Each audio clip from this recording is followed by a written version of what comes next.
I've always been fascinated by what happens after we die. The question haunts many of us. Do our departed loved ones continue to watch over us from the other side? This profound inquiry isn't just about curiosity. It touches on the very essence of our existence and the relationships that define our lives.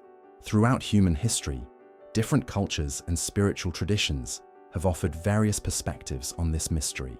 Some believe the deceased maintain awareness of earthly affairs, while others insist the dead enter an entirely different realm of existence, disconnected from our world.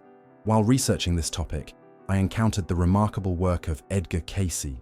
This humble man from Kentucky would enter trance states and provide astonishingly detailed information about health, spirituality, and the afterlife.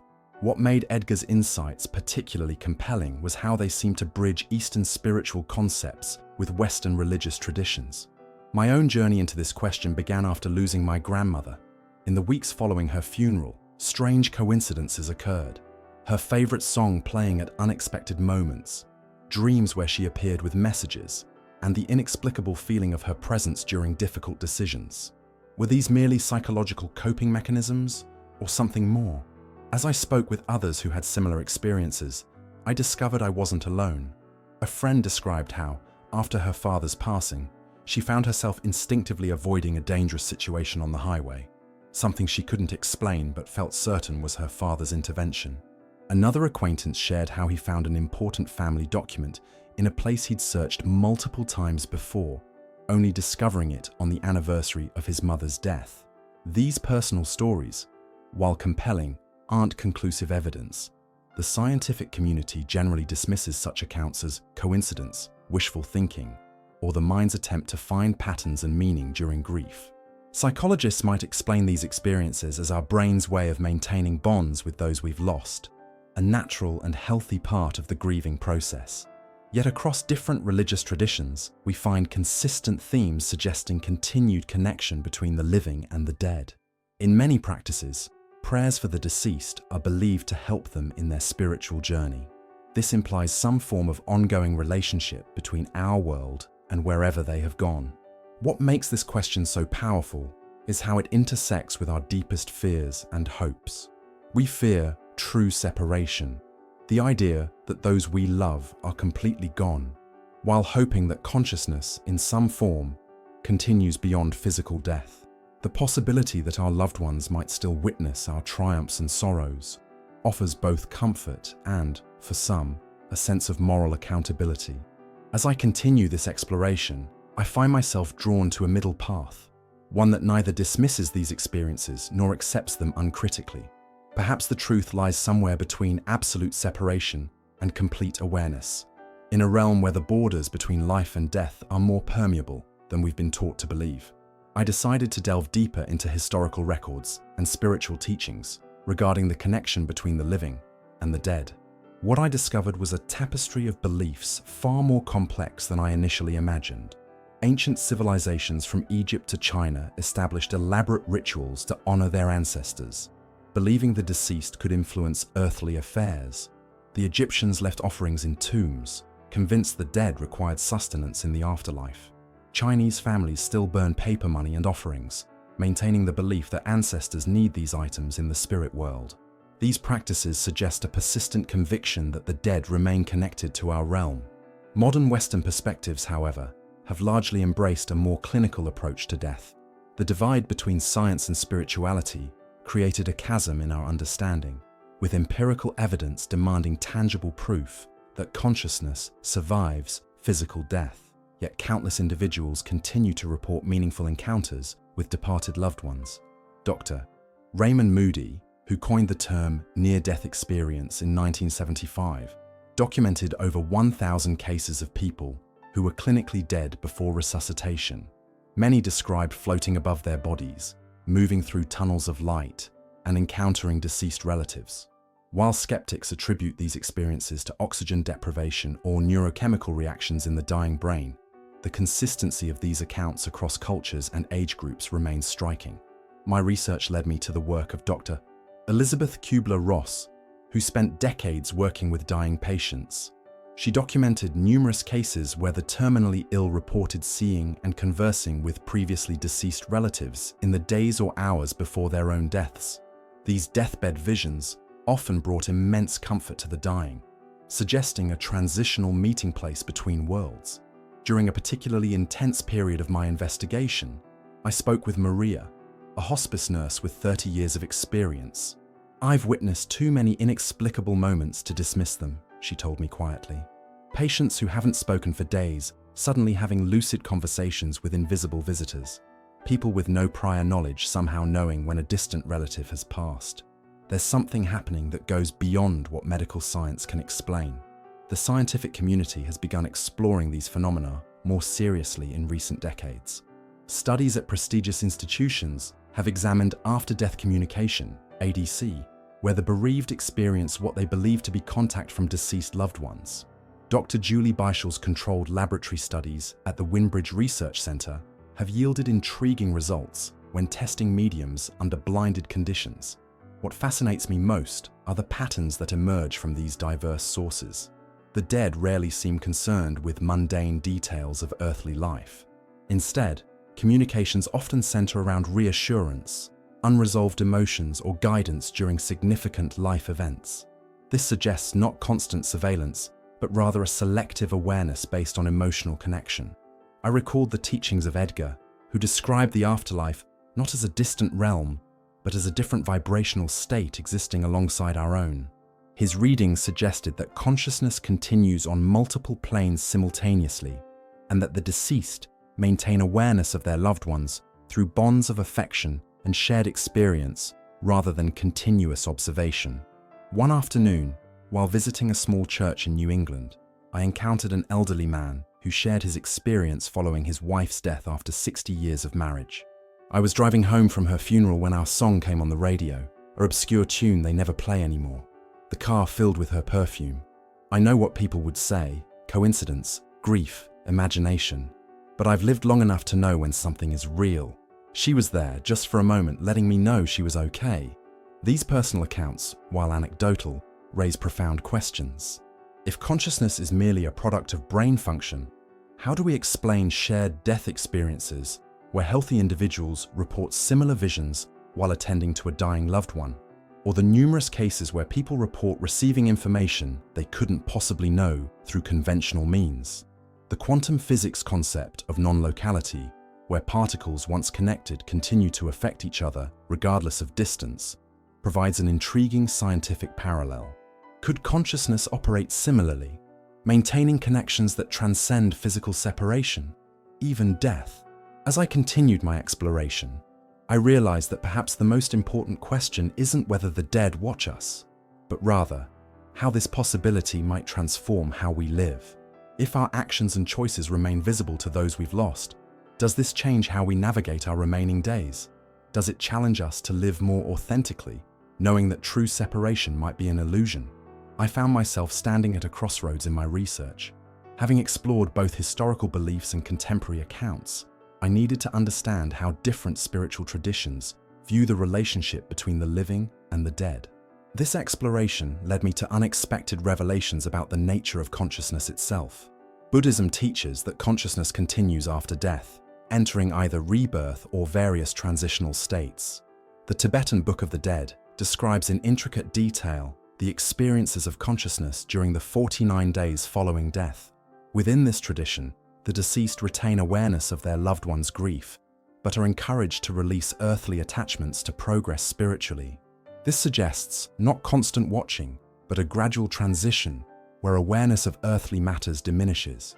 In contrast, many indigenous cultures maintain that ancestors remain active participants in community life.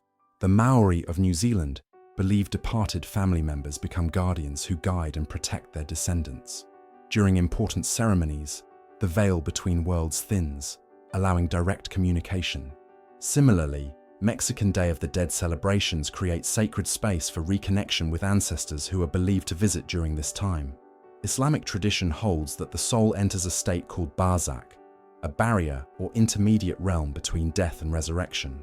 While in this state, the soul retains some awareness of earthly affairs. particularly when family members visit graves or offer prayers. However, this awareness is limited and focused primarily on spiritual matters rather than mundane daily activities. What struck me most was how these diverse traditions share certain common elements, despite their cultural differences. Most suggest that the dead retain some connection to those they loved, but are primarily focused on their own spiritual journey. The watching, when it occurs, seems selective rather than constant, centered around moments of significance or when directly called upon through prayer or ritual. I decided to interview a grief counselor who works with bereaved clients reporting after-death communications. Dr. Samantha Fletcher has documented hundreds of such experiences over her 20-year career. What's fascinating, she explained, is the consistency in how these experiences unfold.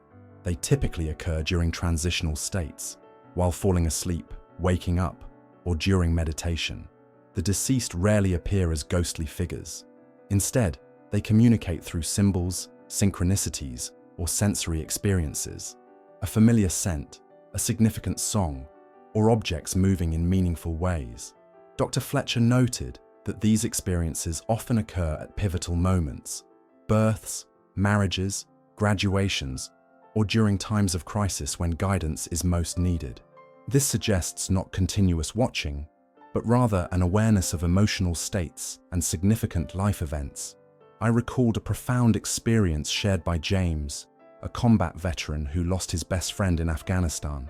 During a particularly dark period contemplating suicide, James felt a sudden physical pressure on his shoulder, his friend's signature gesture of support. In that moment, I knew he was there, James told me, tears streaming down his face. I could feel him telling me to keep going. That experience changed everything for me. Quantum physics offers intriguing parallels to these spiritual perspectives. Physicist David Bohm proposed the concept of implicate order, a deeper reality from which our physical world unfolds. In this model, consciousness may exist at a more fundamental level than matter itself, potentially continuing in this deeper reality after physical death. Similarly, the concept of non-local consciousness suggests awareness may not be confined to the brain, but may extend beyond physical boundaries. Dr. Pim van Lommel, a cardiologist who conducted extensive research on near-death experiences, proposes that consciousness may be non-local, functioning like a field of information that interfaces with the brain but isn't produced by it. If true, this would explain how consciousness could continue after brain function ceases. During my investigation, I spoke with Thomas, a physics professor who experienced what he described as contact from his deceased wife. Being scientifically minded, he initially dismissed his experiences as grief-induced hallucinations. But then she communicated specific information about where to find important documents, information I couldn't possibly have known, he explained. That's when I realized we might need new models to understand consciousness and its continuity. The most compelling evidence, however, comes from children who report past life memories. Dr. Jim Tucker at the University of Virginia has documented over 2,500 cases of young children with detailed memories of previous lives.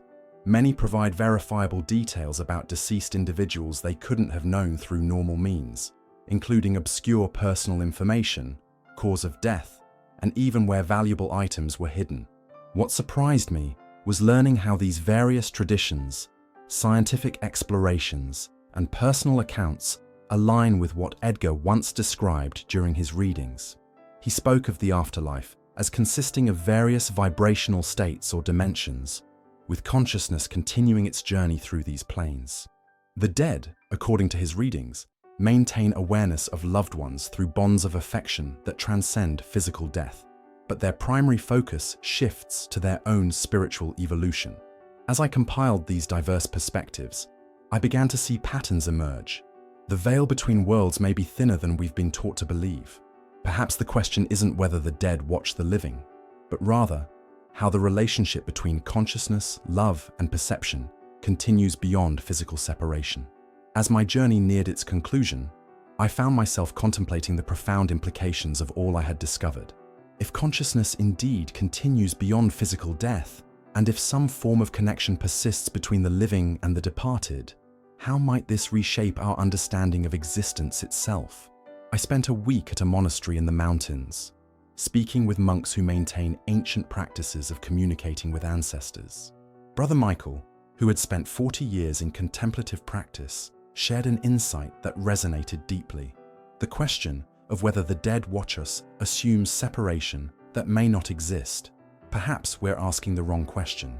Instead of wondering if they watch from over there, consider that the boundaries between here and there may be constructs of limited perception. This perspective echoed the quantum principles of entanglement and non-locality. Once two particles interact, they remain connected regardless of distance, each instantaneously affecting the other.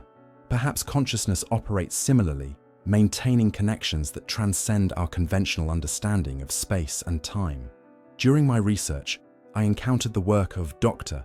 Helen Wambach, who conducted regression studies with over 1,000 subjects, documenting their memories of life between lives. Her findings suggest that souls often choose to reincarnate in soul groups, clusters of beings who repeatedly incarnate together in different relationships across lifetimes. If true, this would explain why certain connections feel so profound and immediate. We may be recognizing souls we've known across many existences. The more I explored, the more I recognized patterns across diverse sources of knowledge. Mystics from various traditions describe reality as a unified field of consciousness, from which individual awareness temporarily emerges, like waves from an ocean. Within this model, death represents not an end, but a transformation, a return to a broader awareness, while maintaining the unique qualities developed during physical life. Among the most compelling accounts I collected were terminal lucidity cases, instances where individuals with severe dementia or brain damage experience sudden, complete clarity shortly before death. In one remarkable case, a woman who hadn't recognized her family for years suddenly sat up, called each relative by name, had meaningful conversations, and shared insight into family matters before peacefully passing hours later. Such cases challenge the materialist assumption that consciousness is merely a product of brain function. I recalled a conversation with Elizabeth, whose 4-year-old son had never met his grandfather yet spoke about him with uncanny accuracy. He told me about Grandpa's red tractor and the missing fingers on his left hand, details he couldn't possibly know, she explained. When I asked how he knew these things, he simply said, "Grandpa told me when I was sleeping." These weren't vague statements. They were specific, verifiable details about a man who died 2 years before my son was born. After months of investigation, I returned to the teachings of Edgar that had initially sparked my journey. While his descriptions of the afterlife might seem fantastic to some, many aligned surprisingly well with quantum physics concepts developing decades after his death. His reading suggested that consciousness exists in multiple dimensions simultaneously, and that what we perceive as death is merely a shift in awareness from one vibrational state to another. What became increasingly clear was that the relationship between the living and the dead isn't one of occasional visitation or distant observation. Rather, it appears to be an ongoing dialogue between different states of the same consciousness, like water existing simultaneously as ice, liquid, and vapor, each state with different properties yet composed of the same essential substance. This perspective transforms how we might view grief and separation. Perhaps we never truly lose those we love. The connection remains, though the nature of communication changes. Like radio waves that surround us constantly, but require a receiver to be heard, our departed loved ones may maintain awareness of us, accessible when we attune ourselves to their frequency through meditation, prayer, or in those liminal moments between sleeping and waking. Jessica, who lost her daughter in a car accident, shared a profound experience that occurred on the first anniversary of her death. I was planting flowers at her grave when a butterfly landed on my hand and stayed there for nearly 10 minutes. Butterflies were her symbol. She collected them her entire life. As I sat there, I felt a wave of peace wash over me, a knowing beyond words that she was okay, that she was still with me somehow. It wasn't wishful thinking or imagination. It was a knowledge deeper than thought. Throughout diverse spiritual teachings, scientific exploration, and thousands of personal accounts, certain consistencies emerge. The dead appear most aware of emotional states rather than mundane activities. They seem particularly attuned to moments of joy, crisis, or significant transition. And most notably, Their communications typically focus on reassurance, love, and occasionally guidance, rarely on judgment or surveillance. Perhaps the most beautiful implication is that love itself may be the mechanism through which these connections persist. Quantum entanglement requires particles to interact. Similarly, emotional bonds may create connections that transcend physical separation. This would explain why profound experiences of after-death communication most commonly occur between those who share deep bonds of affection. As I conclude this exploration, I'm reminded of ancient wisdom that views death not as an ending, but as a transformation, a passage from one room to another in the vast mansion of existence. The boundaries between life and death, like those between waking and dreaming, may be more permeable than our modern mindset has allowed us to perceive. Whether the dead watch the living may ultimately be a question of limited framing. Perhaps a more accurate understanding is that consciousness continues its journey beyond physical form, maintaining connections forged through love while expanding into broader awareness. Those we've lost are not gone, but transformed. Not absent, but present in ways our physical senses aren't designed to fully perceive. This perspective offers not just comfort, but profound responsibility. If the veils between worlds are indeed thin, if consciousness continues and connections persist, then how we live matters not just for this lifetime, but beyond. Each act of love, each moment of presence, each choice for growth ripples across dimensions of existence, contributing to an unfolding tapestry of consciousness that transcends what we know as death. Hit the subscribe button below, activate notifications, and become part of a community seeking deeper understanding of life's profound mysteries. Together, we'll continue peeling back the veil between worlds,